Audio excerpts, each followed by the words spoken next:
When my daughter-in-law threw a glass of wine in my face, I saw not just betrayal, but the end of the illusion of family harmony. She considered the house her trophy, but I, betrayed by my son and his wife, sold it in a matter of weeks, took everything, and never returned. Before we continue, please subscribe to the channel and write in the comments what time it is where you are now. I straightened my tie in the car window before walking to the front door, checking that the knot sat properly centered. The leather document folder felt substantial under my arm, and the velvet jewelry box pressed against my chest through my jacket pocket. Everything had to be perfect for this moment. I'd rehearsed my speech during the drive from my place, imagining Logan's face when I announced what I'd decided. This house, this beautiful Spanish villa in Coral Gables, would officially become his. Violet opened the door before I could ring the bell. "Elbert, right on time." Her smile pulled tight across her teeth, not quite reaching her eyes. She wore a dress I didn't recognize, dark blue, expensive looking, with jewelry that caught the entryway light. "Come in. I made your favorite dishes." Had she? I couldn't remember telling her what those were. The dining room table gleamed under the chandelier, set with china I'd never seen before. New furniture crowded the space, a mahogany sideboard, upholstered chairs with brass studs. I'd owned this house for 32 years, inherited it from my parents who'd gotten it from my grandparents in 1960, and I barely recognized it anymore. Wine bottles stood open on the sideboard, labels facing out. French, expensive. "Dad." Logan emerged from the kitchen, wiping his hands on a dish towel. He looked thinner than last month, his shoulders hunched forward. "Thanks for coming." "Of course I came." I set the document folder on the side table, keeping the jewelry box in my pocket for now. "This is important." We sat. Violet poured wine into crystal glasses I'd never purchased, filling hers nearly to the rim. Logan's hands worried at his napkin, folding and refolding the corner. The first course appeared. She'd hired someone to cook, I realized, seeing the professional plating. More expense. I waited until she'd finished serving. The moment felt ceremonial, significant. I retrieved the document folder and placed it carefully on the table between us, smoothing the leather with my palm. "Logan, Violet, I wanted tonight to be special." I opened the folder, revealing the property deed on top, my grandfather's signature still visible in faded blue ink at the bottom. This house has been in the Cooper family for 3 generations. My grandfather bought it in 1960, when Coral Gables was still developing. He paid $12,000 for it. Violet leaned forward, her eyes locked on the papers. "He passed it to my parents, who lived here for 40 years. They passed it to me. And now—" I paused, wanting the words to carry proper weight. "Now I'm ready to pass it to you, Logan. Next week, I've arranged for a notary to make the transfer official. The house will be yours." "Finally!" Violet's voice cracked across the table like a whip. "Do you know how long we've been waiting? 3 years, Elbert. 3 years of our lives in limbo." I blinked, confused. "Waiting? Violet, I don't understand. I'm giving you the house to live in, to raise your family in—" "Live in?" She laughed sharp and high. "We don't want to live here. We want what's ours. I have buyers lined up. 2.1 million. We could finally start our real life, move to a better neighborhood, but you keep stringing us along with your sentimental garbage about family traditions." The room tilted slightly. "Buyers? You want to sell it?" "Of course we want to sell it. That's the whole point." She stood now, her chair scraping back. "What did you think? That we'd waste our best years in this outdated house, in your outdated neighborhood, playing happy family? We need that money, Elbert. We've earned it by putting up with your endless delays and your controlling—" "I'm not trying to control anyone." I kept my voice level, the way I'd learned to do in court when proceedings turned heated. The house was meant as a home, for family, for generations. We don't care about your generations. Her hands slapped the table, rattling the crystal. "I already found buyers who'll pay 2.1 million. That's our ticket out, our chance to actually build something. But you pathetic old manipulator, you think you can keep us hostage with your money." Logan stared at his plate. His knuckles had gone white around the napkin. "Logan," I turned to my son, searching for recognition in his face. "Did you know about this? About selling?" He opened his mouth. Nothing came out. His eyes stayed fixed downward. Of course he knew. Violet grabbed her wine glass. He's my husband. But he's too weak to stand up to you. Too afraid of disappointing Daddy? Well, I'm not afraid. This is our house. We've earned it. The wine hit my face cold and sharp, red liquid splashing across my vision. It soaked into my white shirt, dripped from my chin onto the papers I'd laid so carefully on the table. The documents darkened at the edges, blooming with red stains. You pathetic old man, Violet hissed. You think you can control us with your money? This is our house. We earned it. I stood slowly. Wine dripped from my collar, pooling on my shirt. My hands moved deliberately. I set down my napkin, gathered the wine-stained documents, tucked them back into the folder. The velvet jewelry box remained in my pocket, ungiven. Logan hadn't moved, hadn't spoken, hadn't looked at me once. I walked to the door. Behind me, Violet's voice rose again. See? I told you your father never respected us. I told you he'd never let go. The front door closed behind me with a soft click. I walked to my car, each step measured. My hand trembled when I reached for the door handle, the first brake in control, and I gripped it harder until the shaking stopped. Inside the car, I adjusted the rearview mirror. The wine-stained shirt collar reflected back at me, dark and damning. I sat in that driveway for several minutes before starting the engine. The drive to Coconut Grove usually took 15 minutes. That night, I missed my exit, caught in some blank space between thinking and not thinking. A horn blared behind me when I corrected too slowly. My knuckles ached from gripping the steering wheel. At every red light, I looked down at the wine stains spreading across my chest, dark and sticky. My condo building rose against the night sky, modest compared to the Spanish villa. I'd moved here 3 years ago after retirement, wanting something simple, manageable. 2 bedrooms, balcony facing the ocean. Rental furniture I'd never bothered to replace. The key stuck in the lock the way it always did, and I had to jiggle it twice before the door opened. I didn't turn on the lights immediately, just stood in the entryway, listening to the silence.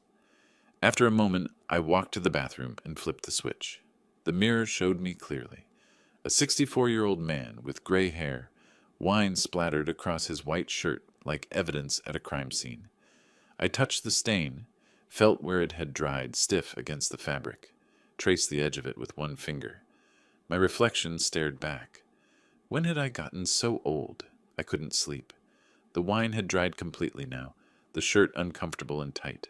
I should have changed it, should have thrown it in the wash, but I didn't. Instead, I walked to the balcony and sat in the wicker chair I'd bought at a discount store. Below, the ocean moved in darkness. Waves I could hear but not see. The wine stain felt like a brand. I kept touching it, confirming it was real. 3 years ago, Logan had come to my retirement party at the courthouse. 30 years on the bench, and they'd given me a plaque and a speech about justice and fairness. Logan had pulled me aside near the end, away from the others. Dad, I know this is asking a lot, but Violet and I hit some financial turbulence. Bad investment timing. Could we stay at the Coral Gables house temporarily? Just until we get back on our feet? 6 months? Maybe a year? I'd said yes before he finished asking. Of course, son. That's what family does. Don't worry about rent. Just focus on getting stable. I'll keep handling the property taxes and insurance. He'd hugged me, thanked me, said I was saving them. 6 months became a year, became 2 years. I never asked when they'd leave because I didn't want them to. I liked knowing they were in the house my grandfather built, keeping the family legacy alive. Year 2, Logan called on a Tuesday. Dad, Violet has this amazing business opportunity. We just need $25,000 to get started. It's going to be huge. She's already got clients lined up. I wrote the check that afternoon, drove to the villa to hand it to him personally. He'd seemed nervous, shuffling his feet in the doorway. Violet had stayed in the back room, called out a thank you I barely heard. That was 2 years ago. The business never materialized. The money was never mentioned again. When I asked about it once, casually, Logan had changed the subject to the weather. I reached up and touched the wine stain again. Still there. Last Thanksgiving, I'd asked if I should bring anything to dinner. Violet's voice on the phone had been matter-of-fact, almost kind. Elbert, you don't need to come for Thanksgiving this year. We're having some of our friends over. Younger crowd, you know. You'd probably be bored. Maybe we'll do Christmas? We didn't do Christmas. The sky began to pale, darkness shifting to gray. I went inside and retrieved the wine-stained documents from where I'd set them on the entry table, spread them across my small dining table. Property deed, transfer forms, insurance records. I'd been paying $18,000 a year in property taxes, $4,500 in insurance, utilities, maintenance, 3 years of that, plus the $25,000 loan, $115,000 roughly, and they'd already found buyers. $2.1 million, she'd said, already found them, while living rent-free in my house, spending my money on French wine and designer clothes and furniture I'd never approved. They were never grateful. They were waiting for me to be generous enough to let go completely, waiting for me to transfer ownership so they could cash out. 3 years of my life, and I was nothing more than an obstacle to their real estate transaction. Logan hadn't said a single word, not when she threw the wine, not when she called me a manipulator, not when I walked out. He'd sat there staring at his plate, choosing her over me without even the courage to admit what he was choosing. Dawn broke fully. I stood and walked back to the bathroom mirror. The wine stain on my collar looked almost black in the morning light. I studied my face again, the lines around my eyes, the gray in my hair. I'd spent 3 decades on the bench, weighing evidence, applying law, delivering justice. I knew the difference between mercy and being a fool. I had extended mercy. They saw weakness. I touched the wine stain one last time, then slowly unbuttoned the shirt, folded it carefully, precisely, the way I'd folded my judicial robes at the end of each day. I placed it in the bottom drawer of my dresser. Evidence, not to be discarded. Then I opened my laptop and sat down at the dining table. The wine-stained property documents spread before me like case files. Time to apply the law. The laptop screen glowed in the pre-dawn darkness. I opened a blank spreadsheet and titled it Evidence.lsx, a habit from my judicial days when every case needed documentation, categorization, proof. The next 2 weeks passed in methodical analysis. My small dining table transformed into a workspace. Documents spread in organized piles, yellow legal pads covered in numbered lists, my laptop perpetually open to Florida property law websites. I worked the way I'd worked for 30 years on the bench, systematically, thoroughly, without emotion clouding judgment. First, the property documents. I examined every page. The original deed from 1960, my grandfather's signature in faded blue ink, the transfer to my parents in 1978, the transfer to me in 1993 after my father passed. Every single document carried one name, Cooper. My name, not Logan's, not Violet's, just mine. The property tax receipts told their own story. $18,000 per year for 3 years. $54,000 total, all paid from my retirement account. I found the insurance policies, my name, my payments, $4,500 annually. Another $15,000 over 3 years. Utility bills, all in my name, roughly $7,000 per year. $22,000 more. Then the loan. I located the canceled check, $25,000, memo line reading, for Violet's business venture. I remembered Logan's voice on the phone that day, excited, promising it would be huge. The business never materialized. The money never came back, never even mentioned again. I entered each number into the spreadsheet, double-checking against receipts. The keyboard clicked steadily in the quiet condo. When the final calculation appeared, ouch, $15,000, I stared at it for a long moment. Then I saved the file and closed the laptop. The legal research took another 3 days. Florida statutes, Section 83.5, was unambiguous. A property owner could terminate occupancy with 30 days written notice when no lease agreement existed. I read the statute 4 times, highlighted relevant passages, copied them into a document labeled Legal Framework. What kind of lease do you have with family? None. Because you trust them. Because you believe blood means something. By the second week, I had my strategy. I pulled out a yellow legal pad, the same kind I'd used for 30 years in chambers, and wrote at the top, 5-step plan. Step 1, retain real estate attorney for expedited legal sale. Step 2, Remove all personal property and family heirlooms before notification. Step 3. Secure buyer willing to accept standard closing timeline. Step 4. Serve legal 30-day notice to occupants. Step 5. Complete transaction and sever all contact permanently. I photographed the page with my phone, then circled Step 1. Below it, I wrote, Marcus Webb? With a question mark. Marcus had handled real estate cases in my courtroom years ago. Sharp, efficient, no tolerance for emotional complications. The hardest decision came on day 12. I opened my desk drawer and retrieved my current will. Single page, straightforward language. Logan Cooper, sole beneficiary. Retirement fund, $340,000. Investment portfolio, $280,000. Total, $620,000. I picked up my phone and scrolled to Diane Morrison's contact. My finger hovered over her name. Estate attorney, colleague for 2 decades, someone who knew my history. I pressed the button. Diane, it's Elbert Cooper. I need to revoke my current will and draft a new one. Complete removal of primary beneficiary. Her pause stretched long. Elbert, that's... Are you sure? Logan is your only son. Maybe you should wait until... I'm certain. Can you fit me in this week? Friday afternoon?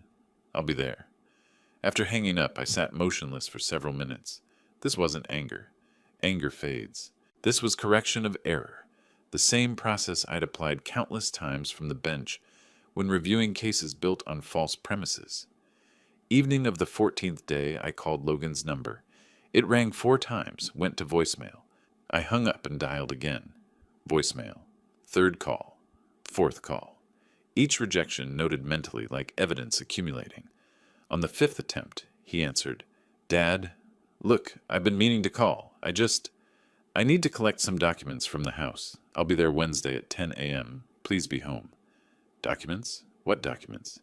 Dad, I'm sorry about Violet. She was just upset. She didn't mean... Wednesday, 10 a.m.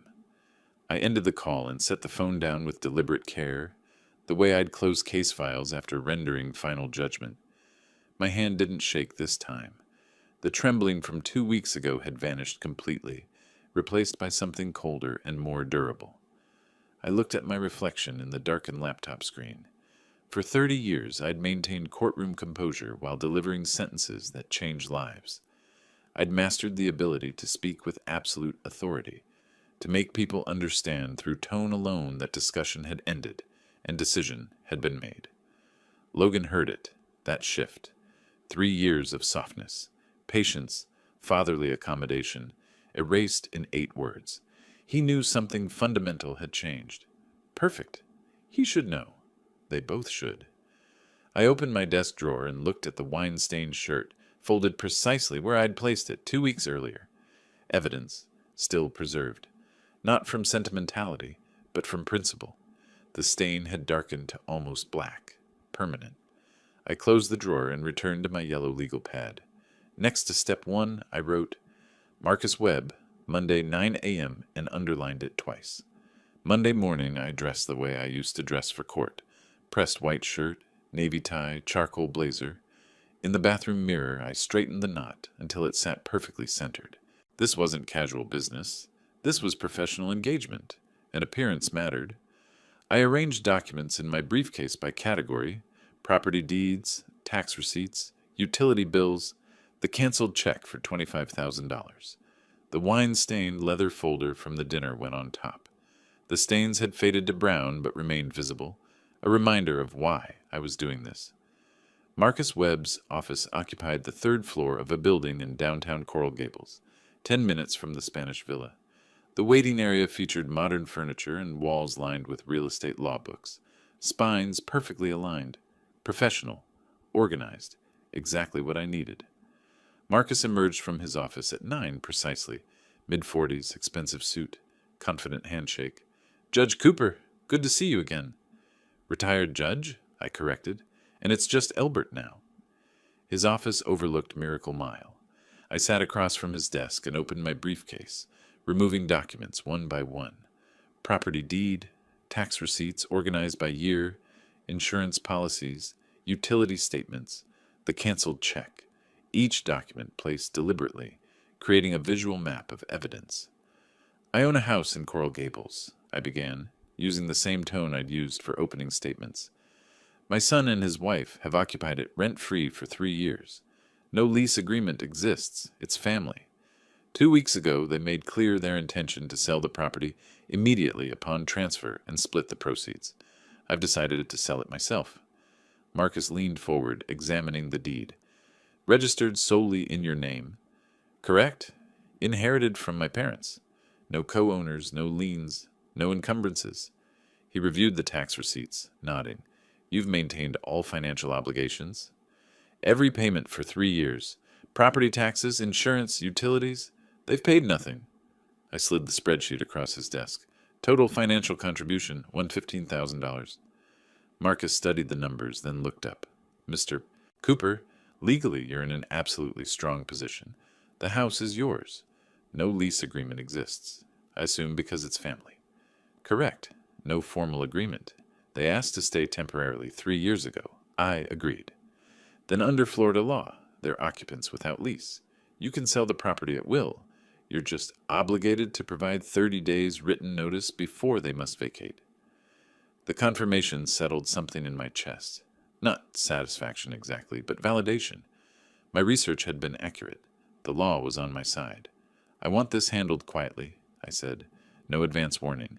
Find a buyer, close the deal, then notify them. Marcus tapped his pen against the desk. Understood. Typical closing takes 60 days. We'll need that time for title search, inspections, paperwork. You'll serve notice 30 days before closing. That's legally compliant, and gives them minimal time to interfere. Your fee? Full representation through closing, 8 ounce of 500. Acceptable. When can we start? I'll draft the listing agreement today. We can have the property on market by week's end. He paused. One question. Personal property in the house. Furniture, belongings. Any concerns there? I'd anticipated this. Significant concerns. The house contains valuable pieces that belonged to my parents. Antique dining set, approximately $12,000. Rare book collection, another $7,000 or $8,000. Paintings.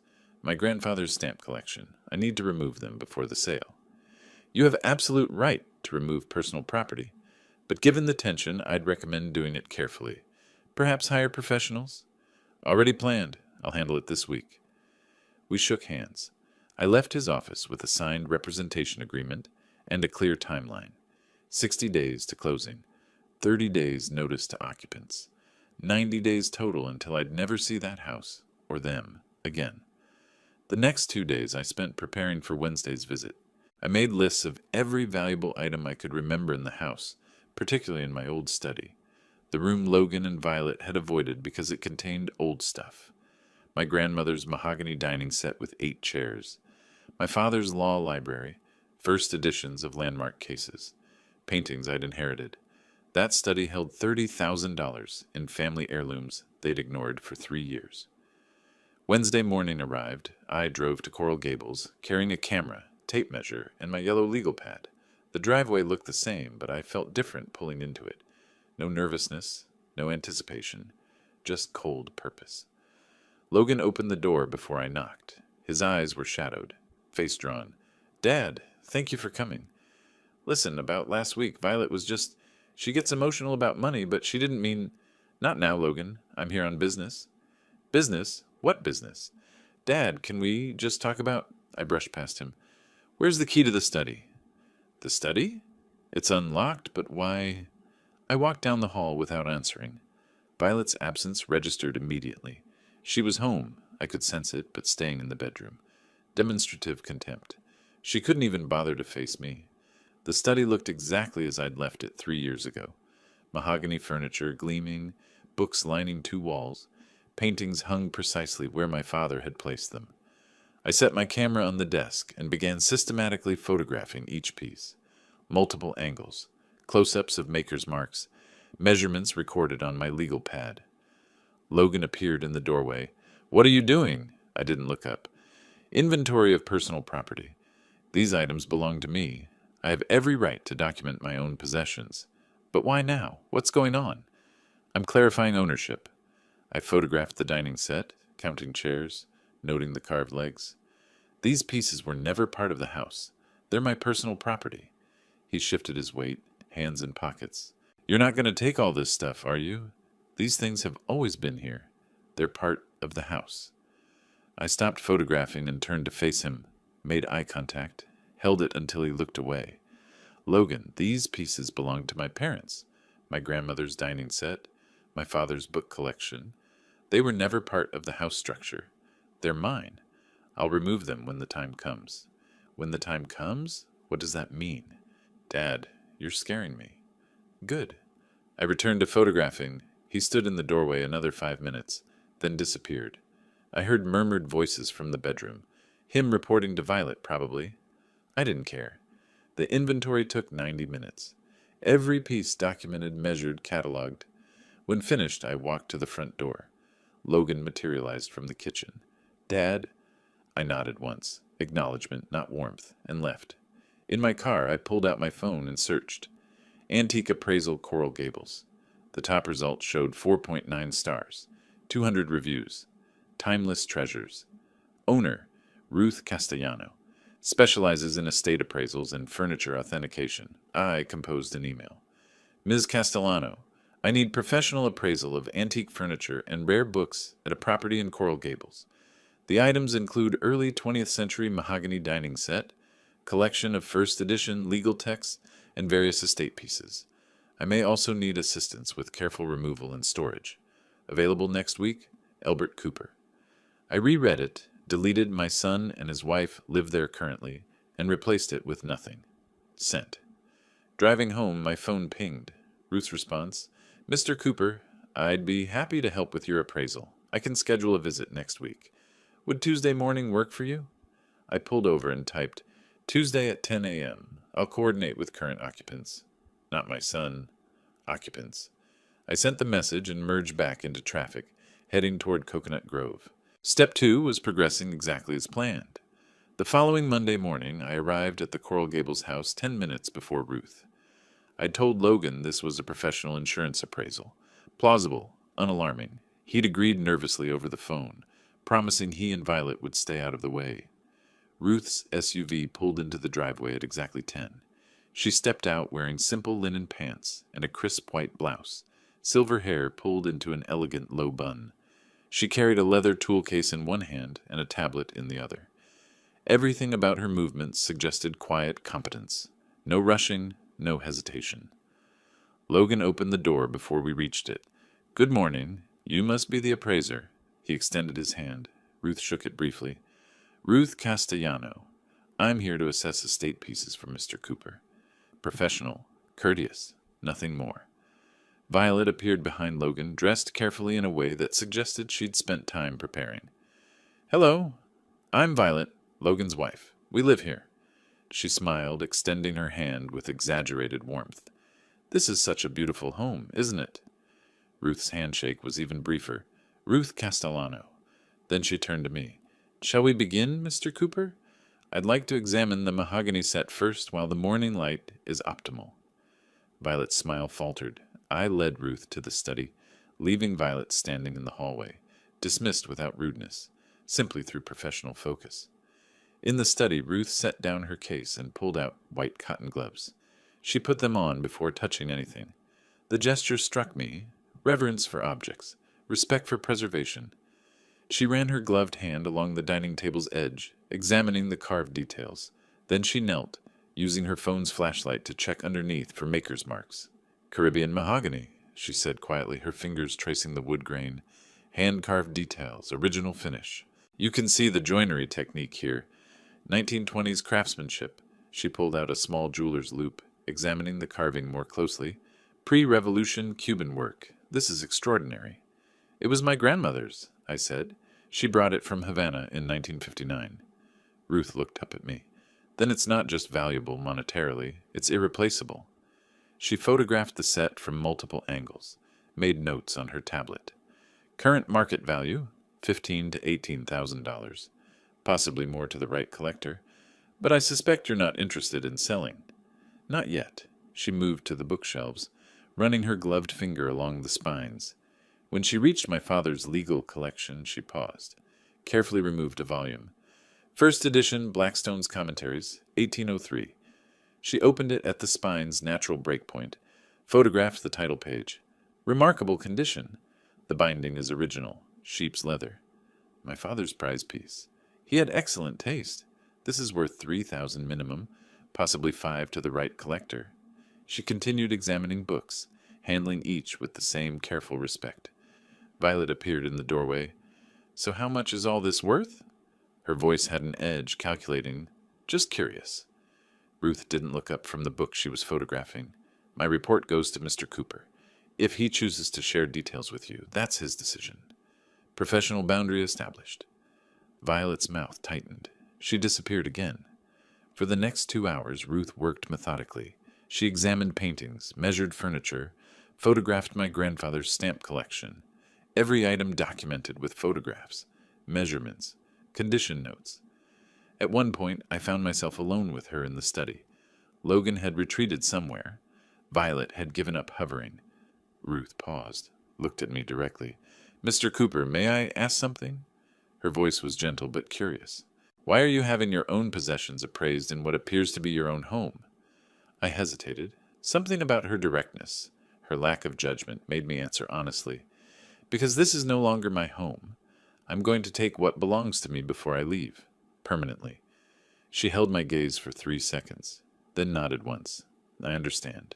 Do you? Yes, I do. No prying questions, no demands for explanation, just acceptance. Ruth returned to her tablet, made a few more notes. Then, you'll need help removing these pieces. They're fragile, valuable, and based on the tension I'm sensing here, you'll want this done discreetly, quietly. Am I correct? Very. I have a professional team. We can do this in 1 day when the house is empty. Climate-controlled truck, proper equipment, secure storage. She looked at me. If you trust me. I studied her face, the calm intelligence in her brown eyes, the steadiness of her posture. 3 years of manipulation had taught me to recognize genuine transparency. I saw it here. How much? 3,000 for removal and first month of climate-controlled storage. If you later choose to sell through my gallery, I take standard 20% commission. No pressure to sell. No hidden fees. She stated the terms without hesitation. Clear. Direct. That works. Ruth nodded. I'll need a day's notice to arrange the crew. You let me know when. We moved to the living room to finish the assessment. When Ruth completed her work, she handed me her business card. Simple, elegant design. Timeless treasures. Ruth Castellano. Estate appraisals and authentication. At the door, she paused. Mr. Cooper, I don't know your full story. I don't need to know. But I recognize someone protecting what rightfully belongs to them. That takes courage. Or stubbornness? She smiled slightly. Sometimes they're the same thing. After Ruth left, I drove back to my condo. That evening, an email arrived. I opened the attachment, a comprehensive PDF report. Every item photographed, appraised, with detailed condition notes and market values. Completely professional. Then I scrolled to the bottom. A handwritten note, scanned. If you ever need someone to simply talk to, my door's open. I know how betrayal by loved ones hurts. I survived it. You will too. Ruth. I stared at that note for several minutes. Someone saw. Someone understood. For the first time in weeks, the cold determination inside me thawed slightly. Not weakness, just the recognition that I wasn't completely alone in this. I picked up my phone, started to type a response, then stopped, set the phone down, walked to my balcony overlooking the ocean. The waves moved in darkness below. Ruth's words echoed.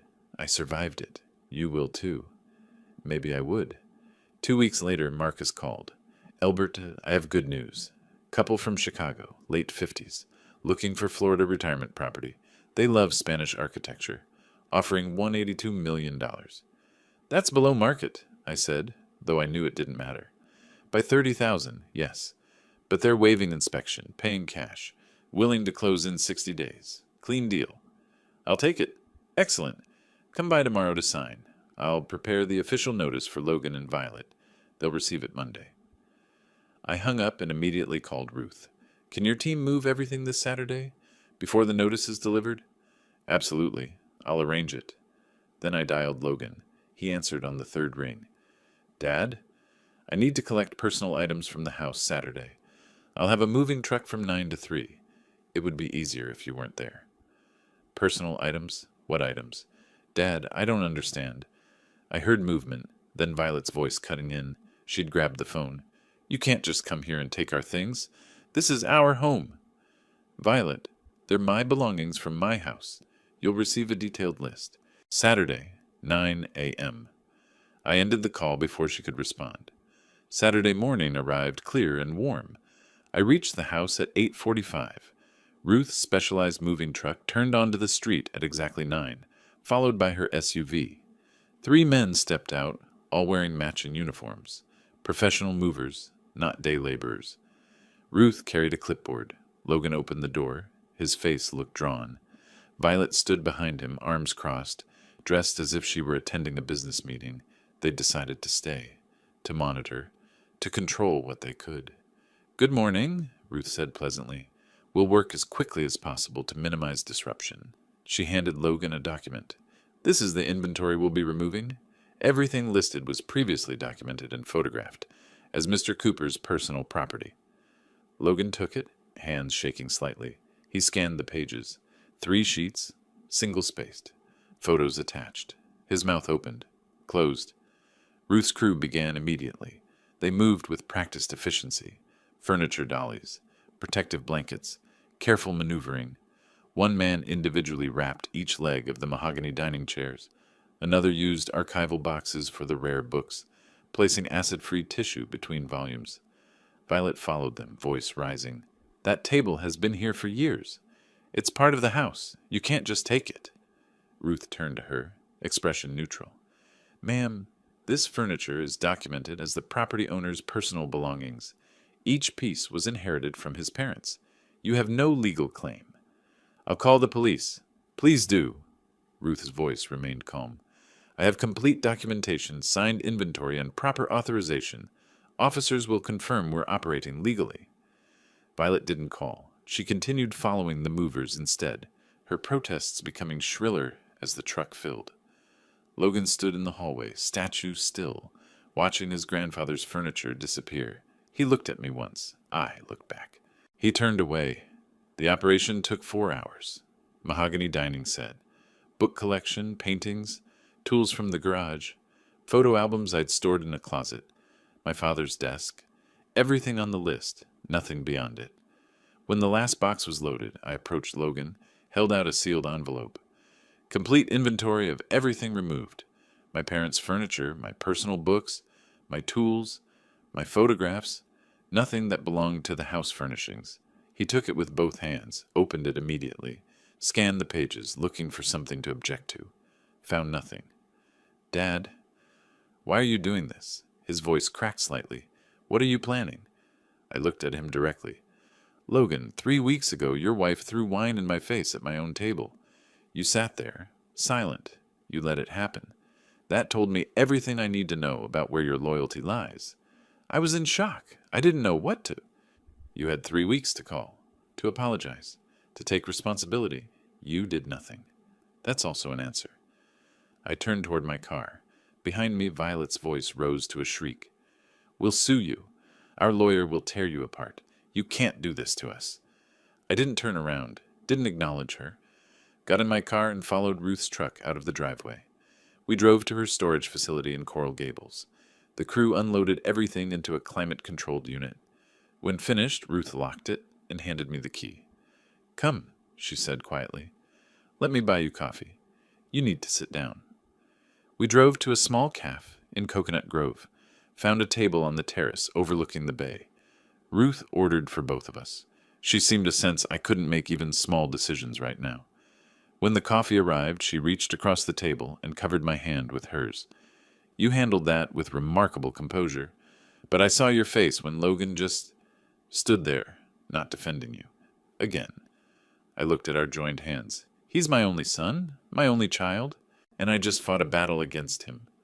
No, her grip tightened slightly. You fought for yourself against people who were using you. There's a distinction. A son protects his father when someone attacks. Logan hasn't been your son in a long time. The words hurt because they were true.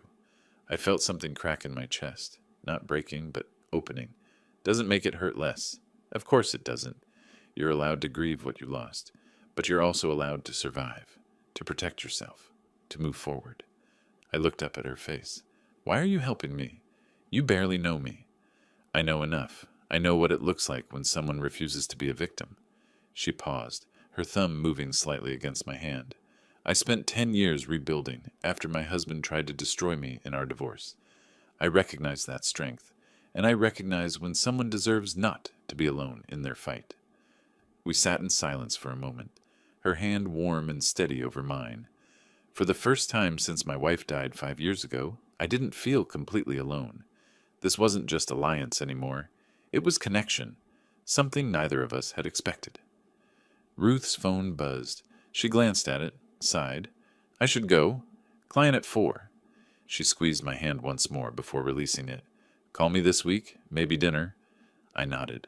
I'd like that. As she walked to her car, I watched her go, feeling something shift inside me. Not love, not yet, but the possibility of it. My phone vibrated. Text from Marcus. Notice sent via courier. Logan will receive it tomorrow morning. Let me know if there are problems. I typed back, there won't be. Tomorrow, Logan would learn the house was sold, that he had 30 days to leave. Tomorrow, the final phase would begin. But tonight, I had Ruth's warmth still lingering on my hand, and that made everything bearable. Monday morning, May 19th. I was making coffee when my phone rang. Marcus. It's delivered, he said. Courier confirmed signature at 10:03. Logan signed for it. I set down my cup. Thank you. Call me if there's trouble. There would be trouble, but it was the legal kind now, the kind I understood completely. The call came 40 minutes later. Violet first, naturally. My phone showed her name. I let it ring once, then declined. Immediate callback. Declined. Then a text, all capitals. You won't get away with this. We'll sue you. This is our house. I watched the message change to read, but didn't respond. 3 more calls from Violet over the next 10 minutes. Each declined before the first ring completed. Then Logan tried. I let it ring. Once, twice, 3 times. On the 5th ring, I answered. Logan! Dad! His voice cracked with panic. What have you done? You can't sell the house. We live here. This is our home. Our entire life is here. I kept my voice level, almost pleasant. Logan, this is my house. It's always been my house. I had every legal right to sell it at any time. You've received proper 30-day notice. That's more than sufficient under Florida law. But where will we go? He was breathing hard, words tumbling out. We have nowhere. No plan. How can you do this to us? That should have been your question 3 years ago when you decided to live in my house rent-free, or 1 year ago when you borrowed $25,000 and never mentioned repayment, or 3 weeks ago when your wife threw wine in my face at my own dinner table because I wasn't transferring the deed fast enough. Silence. Then rustling, the phone changing hands. You pathetic, cruel old man. Violet's voice raw with rage. We wasted years of our lives in this house. Years. Taking care of it, living in your shadow. You owe us something. You owe us this house. I smiled, though she couldn't see it. Taking care of it? Violet, I paid every bill. Property taxes, $18,000 per year. Insurance, $4,500 per year. Utilities, approximately $7,000 per year. For 3 years, that's over $115,000. You paid exactly 0. So no, I don't owe you anything. You have 30 days. I suggest you use them productively. I ended the call, opened my contacts, found Logan's name, pressed block this caller, then did the same for Violet. 2 taps. Years of manipulation ended. I placed the phone face down on my kitchen counter and returned to my coffee. The next few days brought exactly what I expected. Marcus kept me informed. Violet and Logan had consulted 2 attorneys, both of whom told them the same truth. No grounds for lawsuit, no leverage, no options. Elbert Cooper owned the property, gave proper notice, followed every statute. Clean. But Violet refused reality. She found Donald Kessler, an attorney whose website promised aggressive advocacy and creative legal solutions. Translation: someone willing to file frivolous suits for money. Kessler charged $5,000 up front. They paid it, adding to their mounting financial crisis. Marcus called me Thursday evening. They filed an emergency injunction, claiming oral contract, detrimental reliance. It's weak, but a hearing set for June 9th. Will it delay closing? Potentially. If the judge grants a temporary hold pending full hearing, our buyers are nervous. We'll handle it, I said. I know how to prepare for court. That same week, I saw Ruth almost daily. Coffee on Tuesday at a cafe overlooking the marina. Wednesday, lunch at a small bistro in Coconut Grove. Thursday, we walked through Vizcaya Gardens, talking about everything except the house sale, her years rebuilding after divorce, my judicial career, books we'd read, places we wanted to see. Friday evening, after she closed her shop, we met at a waterfront restaurant, sat on the terrace as the sun began its descent toward the bay, painting the water in shades of amber and rose. Ruth reached across the table, covered my hand with hers. The gesture was deliberate, gentle. I turned my palm up, receiving her touch. "Elbert, I don't know what's coming next for you," she said quietly. "The sale, what happens after, where life takes you. But I want you to know something. You're not alone. Not anymore." My throat tightened. "Ruth, I mean it. Whatever you need, someone to talk to, someone to just sit with, someone who understands what betrayal feels like. I'm here. I'll be here." I squeezed her hand, unable to speak for a moment. When I found my voice, it came out rough. "I know, and it means more than I can say." We sat in silence as the sun touched the horizon, her hand warm and steady in mine. For the first time since my wife died 5 years ago, I felt connected to another person. Not just alliance, not just gratitude. Something deeper, something that felt like the possibility of a future I'd stopped imagining. Ruth's phone buzzed. She glanced at it reluctantly. I should go. Early appointment tomorrow. But neither of us moved immediately. Finally we stood. There was a moment, brief, charged, where a kiss might have happened. But it didn't. Too soon. Not yet. But the possibility hung between us like a promise. I drove home feeling something like I hadn't felt in months. Not the cold determination that had sustained me through planning and execution. Something warmer. Peace, maybe. Or hope. My phone rang as I pulled into my building's parking garage. "Marcus, we have a situation," he said. "They've filed that injunction. Court hearing scheduled June 9th. We need to prepare our response." I parked, sat in the darkness for a moment. "I'll be ready." The battle wasn't over, but looking at Ruth's last text, "Thank you for tonight. Sleep well?" I realized I had something worth fighting for beyond just justice. I had a reason to win, and then move forward. I spent the next week preparing like I was back on the bench, except this time I was building the case instead of judging it. Every bank statement showing house payments, every email exchange with Logan. I searched for any mention of transfer or ownership promise. Found nothing. Only language about staying temporarily and getting back on your feet. I drafted my affidavit myself, typing slowly but precisely. 30 years of reading sworn statements had taught me exactly what judges needed. Facts, dates, dollar amounts, no emotions, no editorializing, just the truth, documented and verifiable. Marcus notarized it in his office. "This is excellent work," he said, reviewing the exhibits I'd organized. 36 months of payments, the unreturned loan, their complete lack of financial contribution. It's overwhelming. It's accurate, I corrected. That makes it overwhelming. The buyers called Marcus twice that week, nervous about delays. He assured them the case was frivolous, would be dismissed quickly. I hoped he was right.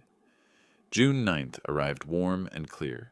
I dressed carefully. Navy suit, white shirt, conservative tie, the uniform of professional credibility. I'd worn versions of this outfit for 3 decades in courtrooms. Today felt like coming full circle. Miami-Dade County Courthouse stood familiar and imposing. I walked through security, the metal detector beeping. The ritual is known to me as breathing. These hallways, these courtrooms, this was my world, just from a different angle now. Marcus waited outside, courtroom 4B. "Judge Morrison, I've appeared before her. Fair, efficient, doesn't tolerate nonsense." "Good." We entered. The courtroom was small, designed for quick motions and hearings rather than trials. Violet and Logan sat at the plaintiff's table with Donald Kessler. Violet wore black, a dress I'd never seen, hair pulled back severely, minimal makeup, the costume of victimhood. Logan wore a suit that didn't fit properly, his face pale, his eyes avoiding mine. Judge Morrison entered, mid-50s, efficient movements, sharp eyes behind reading glasses. We stood. She sat. We sat. Emergency motion for injunction, she said, glancing at her notes. Mr. Kessler, you filed. You may proceed. Kessler stood, adjusted his tie. Your Honor, my clients are a young couple who lived in this home for 3 years, with the owner's explicit verbal permission and repeated promises that the house would be theirs. They invested their lives, their time, their emotional energy into this property based on his assurances. Now, suddenly, without warning, objection, Marcus's voice was calm. The claim of without warning is factually incorrect. Plaintiffs received legal 30-day notice as required by Florida statutes, Section 8305. Judge Morrison looked at Kessler. Sustained. Mr. Kessler, stick to facts, please. Kessler adjusted again, continued. My clients relied on oral promises made repeatedly by Mr. Cooper. They had every reason to believe... Excuse me. Judge Morrison held up one hand. Do your clients have any written evidence of these alleged promises? Any emails, texts, letters? Kessler hesitated. Well, Your Honor, family agreements are often verbal. That's not what I asked. Do you have written evidence? Yes or no? No, but thank you. Mr. Webb, your response? Marcus stood, placed a thick folder on the podium. Your Honor, plaintiffs cannot produce written evidence because no such promises existed. Meanwhile, Mr. Cooper has provided 36 months of bank statements proving he paid all property taxes, insurance, utilities, and maintenance, totaling over $115,000. Plaintiffs contributed $0. They lived rent-free for 3 years. This is not detrimental reliance. This is exploitation of generosity. Judge Morrison began flipping through the exhibits. Her expression grew progressively stern. Mr. Cooper, she said, addressing Logan directly, I have some questions. Do you have any written document, email, text message, letter, where your father agreed to transfer this property to you? Logan stood awkwardly. No, Your Honor, but he said verbally that the house was for family. Did you pay rent to live in this house? No, but it's family, so... Did you pay property taxes? No. Insurance premiums? No. Utility bills? Logan's voice dropped to barely audible. No. So you lived completely free of charge for 3 years? A long pause. Yes. Judge Morrison removed her glasses, set them on the bench, looked at the exhibits again, looked at Kessler. I've reviewed the motion and the response. This case is straightforward. Her voice carried the weight of final judgment. Under Florida law, oral promises regarding real estate transfers have no legal effect without written contract. Florida statutes, Section 725-1, Statute of Frauds. Mr. Elbert Cooper owned this property. He paid all expenses. He provided legal notice. He has the absolute right to sell it. This motion is denied. Plaintiffs must vacate the premises by June 15th as legally notified. She picked up her gavel. Court is adjourned. The strike of wood on wood echoed in the small room. Final. Irreversible. Violet made a sound, strangled, disbelieving.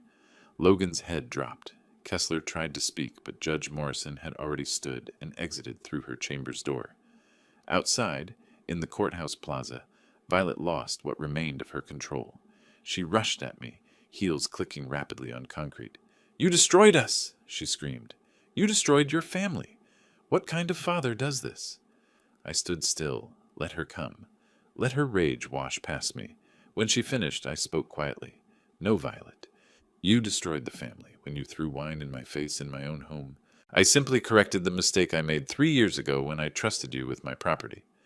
We gave you 3 years of our lives. I gave you $115,000, a home, and unconditional support. You gave me contempt. I'd say you got the better deal. Behind her, Logan approached slowly. His voice cracked. Dad, please. We have nowhere to go. No savings. What are we supposed to do? I looked at my son, really looked at him, saw the man who'd sat silent while his wife abused me, the man who'd taken everything and given nothing back. Logan, You had income for 3 years. Good income. If you hadn't spent every dollar living in a house worth $2 million rent-free, enjoying prestige you couldn't afford, you'd have savings. You made choices. Now you live with them. I turned toward the parking area. Goodbye, Logan. Not son, just his name. The relationship was already gone. Now the word was too. I walked to my car. Behind me, Logan called out something I didn't catch. Didn't turn. Got in my car, started the engine, drove away. In the rearview mirror, Logan standing on the courthouse steps. Violet screaming at him now, turning her fury on the only target left. I drove directly to Ruth's shop. She saw my face through the window, immediately flipped the sign to closed, and led me upstairs to her private office. She made tea. Didn't ask questions. Just waited. I won, I finally said. Complete victory. Judge didn't even hesitate. And I feel terrible, Ruth finished softly, because he's your son, and you just had to beat him in court. I nodded, couldn't speak. She crossed to me, wrapped her arms around my shoulders. I let my head rest against her, let the weight show. Listen to me, she said, her voice steady against my ear. You won a case against people who were exploiting you. A real son protects his father, defends him. Logan chose Violet's greed over your dignity every single time. He stopped being your son when he sat silent while she abused you. He's still my only child. I know. Her arms tightened. And you're allowed to grieve that. But you're also allowed to survive, to protect yourself, to move forward. We stood like that for a long time, her strength holding me up. Outside, afternoon light shifted toward evening. Eventually, she released me, wiped a tear from my cheek I hadn't known had fallen. Come, she said. I'm making you dinner. Real food. We're going to sit, eat, and talk about anything except your son and that house. I nodded, managed a small smile. As we walked to her car, my phone buzzed. Text from Marcus. Buyers confirmed. Closing proceeds as scheduled. June 15th, 2 p.m. The end was in sight, but looking at Ruth walking beside me, unlocking her car, glancing back with concern and warmth, I realized something else. The beginning was in sight too. June 15th arrived bright and cloudless. I met Marcus at his office by mid-morning. The closing ceremony was surprisingly mundane for something so significant. Papers spread across his conference table, 4 people reviewing documents in careful silence. Richard and Margaret Chen sat across from me, late 50s, excited about their Florida retirement, but maintaining professional composure. Their attorney checked contract clauses. The title company representative verified signatures. Marcus guided us through each page methodically. Initial here, sign here, date here. My signature appeared on page after page. The motion became automatic, almost meditative. Each stroke of the pen was a period ending a sentence, a door closing, a chapter finishing. The wire transfer confirmation appeared on Marcus's laptop screen. He turned it toward me. 1,740,000 deposited to account ending in 7823. I nodded. Richard Chen reached across the table, extended his hand. Thank you, Mr. Cooper. We'll take excellent care of it. I shook his hand. I'm sure you will. Marcus placed the keys in a small envelope, slid them across the mahogany surface. Margaret picked them up, smiled. Something in her expression, pure joy, uncomplicated anticipation, reminded me why houses should be homes, not weapons. That afternoon, Miami-Dade County Sheriff deputies knocked on the door at the Coral Gables villa. I wasn't there, but Marcus called to tell me. Logan had answered. Deputy Martinez, according to Marcus's contact at the sheriff's office, had read from the official eviction notice in the flat tone of someone who delivered hundreds of these. You have 24 hours to vacate these premises, Violet had screamed.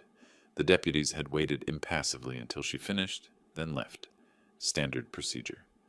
The next morning I drove past the house, just once from a distance, and saw the U-Haul truck in the driveway.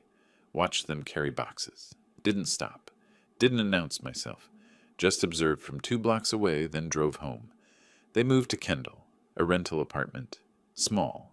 $1,800 a month instead of free. Marcus heard through courthouse connections that their financial situation had deteriorated badly. Credit cards maxed from attorney fees. No savings. The prestigious lifestyle they'd enjoyed at my expense had evaporated overnight. Over the following days, Logan tried calling. My phone showed number no longer in service. I'd changed it the day after closing. New number, clean break. He tried email. I'd closed that address too. Complete severance. 1 week after closing, I sat in Diane Porter's office. We'd worked together 15 years. She'd handled my wife's estate, various legal matters, my previous will. She knew my history. "Elbert," she said, reviewing my request, "I have to ask, are you absolutely certain about this? Logan is your only child. Sometimes family rifts heal with time." "Diane," I kept my voice level. My son sat silent while his wife threw wine in my face at my own dinner table. He borrowed $25,000 with promises of repayment that never materialized. He lived in my house for 3 years without contributing a single dollar. When I needed him to be a son, he was absent. Why would I reward that? She sighed, nodded. I understand. Who do you want to designate as beneficiaries? 2 recipients, the Florida Judicial Veterans Support Fund, $340,000 from my retirement fund, and Ruth Castellano, $280,000 from my investment account. Diane looked up, surprised. Ruth Castellano from Timeless Treasures? I've met her at charity events. I smiled slightly. Yes, when everyone else saw me as a resource or an obstacle, she saw me as a person. That matters. It matters very much. Diane's expression softened. I think that's a beautiful choice. The new will took a week to draft. I reviewed it carefully, approved every clause, signed it in Diane's conference room with 2 paralegals as witnesses. The notary pressed her seal into the paper. The physical impression made it real, irreversible. Logan was legally disinherited. The previous will formally revoked. Meanwhile, Ruth and I spent increasing time together, not just coffee anymore, dinners at quiet restaurants, weekend walks along the beach near Coconut Grove, gallery visits where we'd discuss paintings for hours, discovering we shared similar tastes, preference for landscape over portrait, color over monochrome, honesty over pretension. She told me more about her divorce 10 years ago, her husband's financial betrayal, the brutal legal battle, the years rebuilding her business and her trust.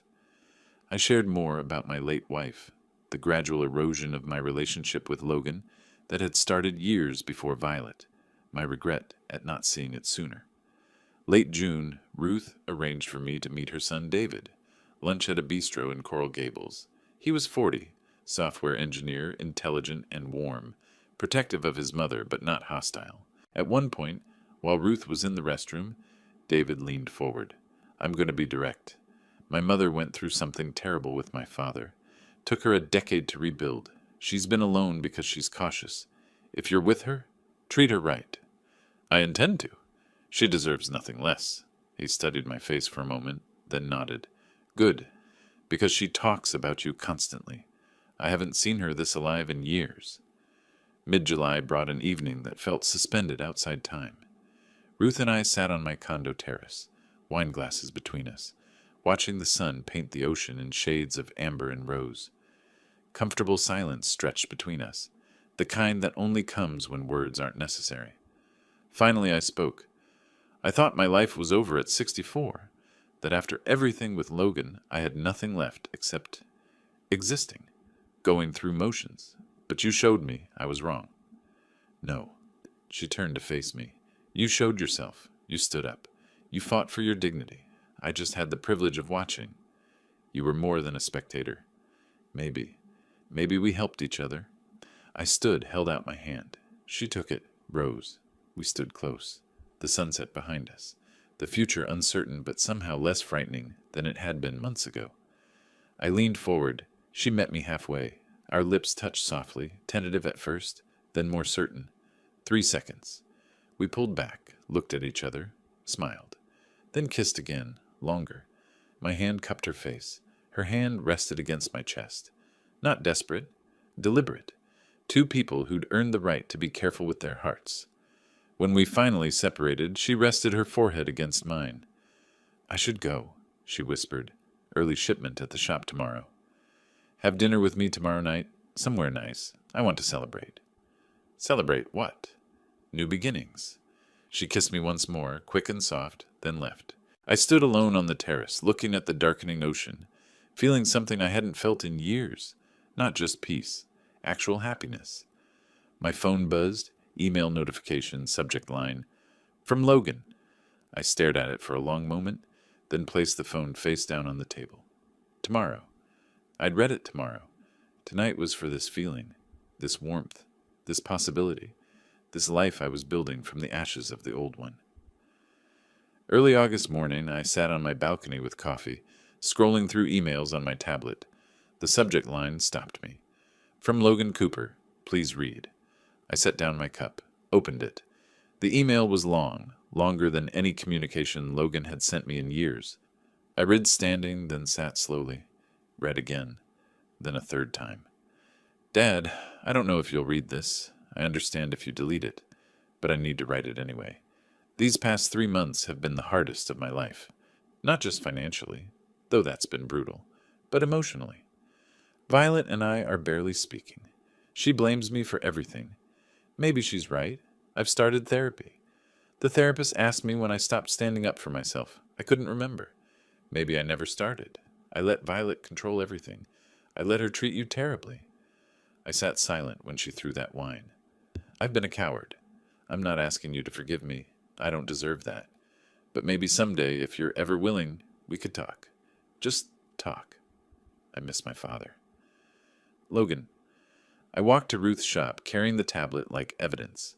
She looked up from cataloging a collection of vintage clocks, saw my face, immediately stopped working. I handed her the tablet without speaking. She read carefully, then looked up. "What do you feel?" I thought for a long moment. Relief, that he's finally seeing what I saw, and sadness, because recognizing the problem doesn't undo the damage, and freedom, because it's not my job to fix him anymore. "No," she said quietly, "it's not. He's 38 years old. If he's finally growing up, good, but he needs to do it for himself." Ruth nodded, handed back the tablet. "So what will you do?" I sat at her desk, opened my phone's email, typed slowly, deleted sentences, retyped. Ruth organized shelves nearby, glancing over occasionally but not hovering. When I finished, I held the phone toward her. "Does this sound right?" She read, nodded. I pressed send. "Logan, I received your email. I see you're beginning to understand what happened. That's good. That's progress. But I need you to know. I need time. Maybe a lot of time. Maybe forever. I don't know yet. What happened changed me fundamentally. I'm no longer the father who allowed himself to be used, who prioritized peace over respect. I'm a person who protects his dignity. If you're truly changing, and I hope you are, do it for yourself, not to regain my approval, not to access my resources. For yourself. Be well. Father." I placed the phone face down on her desk. Ruth crossed to me, wrapped her arms around my shoulders. "You handled that perfectly." Then she smiled. "Want to take a trip? Get away for a week?" We flew to Santa Fe mid-August, the high desert landscape spreading below the plain, red rocks, vast sky, space to breathe. We stayed at a small adobe inn with a courtyard filled with hollyhocks and sage. Days spent at the Georgia O'Keeffe Museum, wandering canyon road galleries, hiking trails with vistas that stretched forever. Evenings at intimate restaurants with green chili and local wine. Nights on the inn's rooftop under stars more visible than any I'd seen in years. One night, lying on woven blankets, the Milky Way stretching overhead, Ruth spoke quietly. "You know what I thought my life would be at 62? Quiet, small. The shop, routine, TV dinners, bed, lonely but safe. Then you walked into my life. I walked in with a disaster," I said. "Betrayal, hurt, furniture that needed extracting from a hostile environment." She laughed. "Yes, all of that. And also dignity, strength, honesty. You were fighting for something real, for your own worth. I fell in love with that. With you." I turned to face her. "I fell in love with the person who saw me, not my bank account. I need to tell you something." I took her hand. "When I changed my will, removing Logan, I designated you as a beneficiary. $280,000. She sat up. "Albert, no. I can't accept. I don't want you thinking I'm with you for—" I placed my finger gently on her lips. "Stop. It's not about the money. It's about what you represent. You're the only person, besides my parents, who ever treated me like a human being instead of a resource to exploit. I want you to know you matter. You matter to me more than anyone has in years. Her eyes filled. You matter to me, too. We returned to Florida late August. Life settled into new rhythms.